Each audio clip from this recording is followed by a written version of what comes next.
खबरें विस्तार से। राजस्थान के मुख्यमंत्री अशोक गहलोत कांग्रेस अध्यक्ष सोनिया गांधी से मिलने 10 जनपद पहुंचे। गहलोत के 10 जनपद पहुंचने पर कांग्रेस कार्यकर्ताओं ने सोनिया गांधी और राहुल गांधी के नारे के साथ उनके काफिले को घेरा। गहलोत की सोनिया गांधी के साथ बैठक जारी है। बैठक में केसी वेणुगोपाल भी मौजूद है। बताया जा रहा है कि गहलोत के बाद सचिन पायलट भी सोनिया गांधी से मिलेंगे।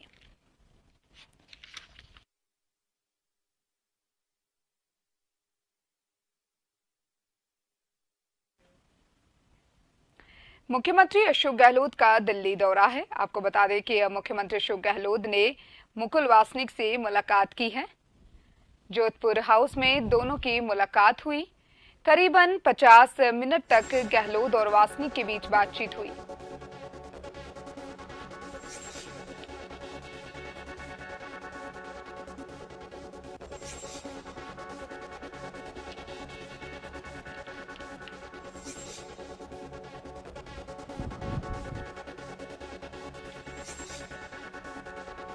जोधपुर हाउस में दोनों की मुलाकात हुई। सीएम गहलोत का दिल्ली दौरा।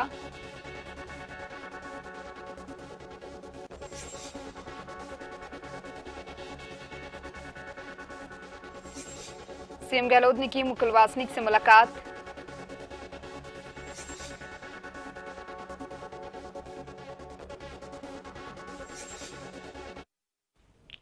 और इस खबर पर और अधिक जानकारी के लिए मेरे साथ संवाददाता भानु दीक्षित फोन लाइन पर जुड़ चुके हैं। भानु, राजस्थान के मुख्यमंत्री अशोक गहलोत आज सोनिया गांधी से वो मिलने के लिए दिल्ली पहुंचे हैं, जहां पर बताया जा रहा है अब तक की जानकारी के अनुसार वो 10 जनपद पहुंचे। क्या कुछ कहा जा सकता है उनकी इस मुलाकात से? इसके बाद सचिन पायलट भी, जब सीएम अशोक गहलोत सोनिया गांधी से मिलेंगे उसके बाद सचिन पायलट भी उनसे मिलने वाले हैं। देखिए, लगातार मुख्यमंत्री अशोक गहलोत और सोनिया गांधी के बीच ये मुलाकात हो रही है। 1 घंटे से ज्यादा का वक्त हो चुका है इस चर्चा को लेकर। मुकुल वासनिक से भी उन्होंने मुलाकात की। केसी वेणुगोपाल भी इस मौजूद हैं इस बैठक में। ये जो मुलाकात है काफी अहम है, राजस्थान के लिहाज से भी, प्रदेश में हो रहे सियासी भूचाल के हिसाब से भी और कांग्रेस अध्यक्ष के पद को लेकर भी। अब फैसला ये होना है सबसे पहले कि राजस्थान का फैसला कांग्रेस अध्यक्ष चुनाव के बाद होगा या अभी होना है। इस बैठक में ही आज फैसला हो जाएगा। दूसरी तरफ ये है कि अगर आज राजस्थान का फैसला होता है तो सवाल ये है कि मुख्यमंत्री कौन होगा। क्या सचिन पायलट वापस से मुख्यमंत्री बनेंगे, सचिन पायलट राजस्थान के, या नहीं? क्योंकि जिस तरह से पिछले दिनों उनके प्रति विरोध देखा गया, विधायकों ने जिस प्रति विरोध जताया, एकजुट हो गए, इस्तीफा तक दे दिया, उससे आसार ये नहीं लग रहे कि अब सचिन पायलट राजस्थान के मुख्यमंत्री बनेंगे। अगर सचिन पायलट को मुख्यमंत्री बनाया जाता है तो क्या फिर से विरोध के सुर उभर कर सामने आएंगे? और अगर अशोक गहलोत भी ये मानने के लिए तैयार हो जाते हैं कि हाँ, सचिन पायलट को मुख्यमंत्री बनाइए, हालांकि उनको क्लीन चिट पहले ही मिल चुकी है, उनका कहीं नाम आ नहीं रहा है, लेकिन अगर अशोक गहलोत कहते हैं कि ठीक है, सचिन पायलट को मुख्यमंत्री बनाइए, मुझे इससे कोई आपत्ति नहीं है, तो क्या ये एक दबाव की राजनीति होगी अशोक गहलोत के ऊपर? और अशोक गहलोत अगर राजी हो जाते तो क्या राजस्थान के विधायक राजी होंगे या नहीं इस बात को लेकर? इस तरह की तमाम आशंकाएं हैं जो इस बैठक के बाद खत्म हो जाएंगी।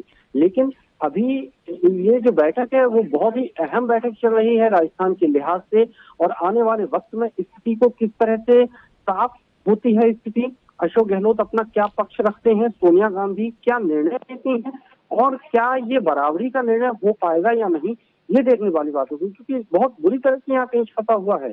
सचिन गहलोत को मुख्यमंत्री मानने को राजस्थान के विधायक तैयार नहीं है, इस्तीफा देने तक के लिए तैयार हो गए थे। हालांकि बहुतों के अब सुर बदल भी गए हैं।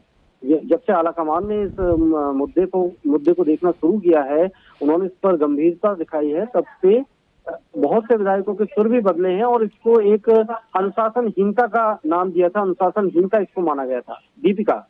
बिल्कुल भानु, वहीं कांग्रेस अध्यक्ष और राजस्थान सीएम विवाद के बीच दिग्विजय सिंह ने भी गुरुवार को कहा कि वो अध्यक्ष पद का चुनाव लड़ेंगे, जहां पर उन्होंने एआईसीसी से नामांकन फॉर्म लिया है। इसको लेकर क्या कुछ कहा जा सकता है? बिल्कुल, देखिए, अब नामांकन फॉर्म तो दिग्विजय सिंह ने भी लिया है और शशि थरूर तो रेस में चल ही रहे हैं, लेकिन सबसे आगे अशोक गहलोत का नाम है। अब ये देखना होगा कि अशोक गहलोत, ये जब ये वोटिंग होती है, क्योंकि अशोक गहलोत ये कहते आए हैं हमेशा से कि उन्हें खुद आलाकमान ने आगे करके अध्यक्ष पद के लिए भेजा है। हालांकि इसमें कितनी सच्चाई है, अभी तक राहुल गांधी या सोनिया गांधी की तरफ से ऐसा कोई वक्तव्य नहीं आया। अब अशोक गहलोत कहते हैं कि आला कमान ने उन्हें भेजा है, वो तो अध्यक्ष के लिए तैयार ही नहीं थे, वे तो अपने राजस्थान को छोड़कर जाना नहीं चाहते, मुख्यमंत्री ही ठीक थे। लेकिन जिस तरह से अब अशोक गहलोत अध्यक्ष के पद के लिए आगे आ चुके हैं वो, और अब जिस तरह से ये चुनाव दिलचस्प होता जा रहा है वो देखना होगा, क्योंकि दिग्विजय सिंह ने भी काफी फॉर्म लिए हैं, शशि थरूर ने भी फॉर्म लिए हैं। तो इस तरह से अब देखना होगा कि कौन कौन रेस में आते हैं। हालांकि एक दिन बचा है वो नामांकन के लिए। अब आज या कल में पूरी तरह से तस्वीर साफ हो जाएगी कि अब अध्यक्ष की रेस में कौन कौन है और अशोक गहलोत का नंबर कहाँ है। बिल्कुल भानु, वहीं आपसे एक और बात करना चाहेंगे कि जिस तरीके से देखा गया है कि पहले सचिन पायलट मुख्यमंत्री गहलोत के खिलाफ बागी हुए थे, अभी कुछ ही समय पहले की बात है, कुछ ही टाइम पहले की बात है, और जो बागी विधायक थे उन विधायकों का गुट अलग बन चुका है, और जो गहलोत के समर्थक थे उनका गहलोत का गुट अब अलग बन चुका है। और उसी को लेकर अब लगातार राजस्थान में सियासत जारी है, जहां पर सभी विधायक कह रहे हैं कि बागी विधायक के गुट में से कोई भी मुख्यमंत्री नहीं बनना चाहिए, वरना वो इस्तीफा दे देंगे। उसको लेकर अब क्या कुछ कहा जा सकता है कि राजस्थान की सियासत किस तरह के से पलटते हुए यहाँ पर दिखाई दे रही है? देखिए, गुट तो पहले से ही अलग थे।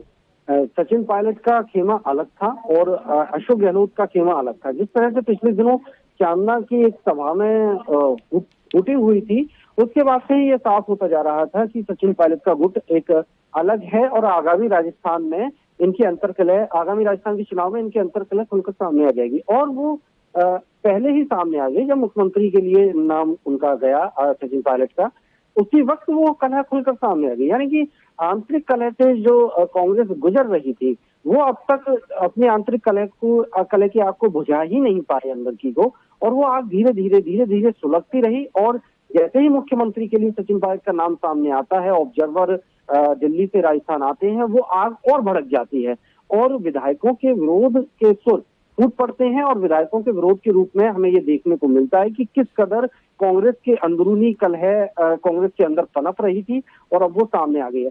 लेकिन आला कमान ने जैसे ही नजरें अपनी टेढ़ी की, इसको अनुशासनहीनता का नाम दिया, बहुत सारे विधायकों के स्वर बदल गए। अब सभी कह रहे हैं, मोस्टली यही कह रहे हैं कि हम तो आला कमान के साथ हैं। देखिए, दूसरी तरफ उनका भी इस तरह से विरोध करना इसलिए जायज बनता है क्योंकि जो शख्स पार्टी के साथ बगावत करने पर उतारू हो गया था, उसको वो कैसे स्वीकार कर लें, कैसे वो ये ना मान लें कि कल को फिर से बगावत नहीं होगी, कल को वो कोई ऐसा कदम नहीं उठाएंगे जो इन विधायकों को स्वीकार ही नहीं है। तो वो शायद सचिन पायलट को सिर्फ इसलिए स्वीकार नहीं करना चाहते क्योंकि जो उन्होंने बगावती तेवर अपने दिखाए थे, उसके बाद से वो सिर्फ अपने लोगों को तवज्जो देंगे, और जो बाकी के विधायक हैं क्या उनको वो तवज्जो मिल पाएगी अगर सचिन पायलट मुख्यमंत्री बनते हैं तो? चलिए भानु, बहुत बहुत शुक्रिया आपका तमाम जानकारी को साझा करने के लिए।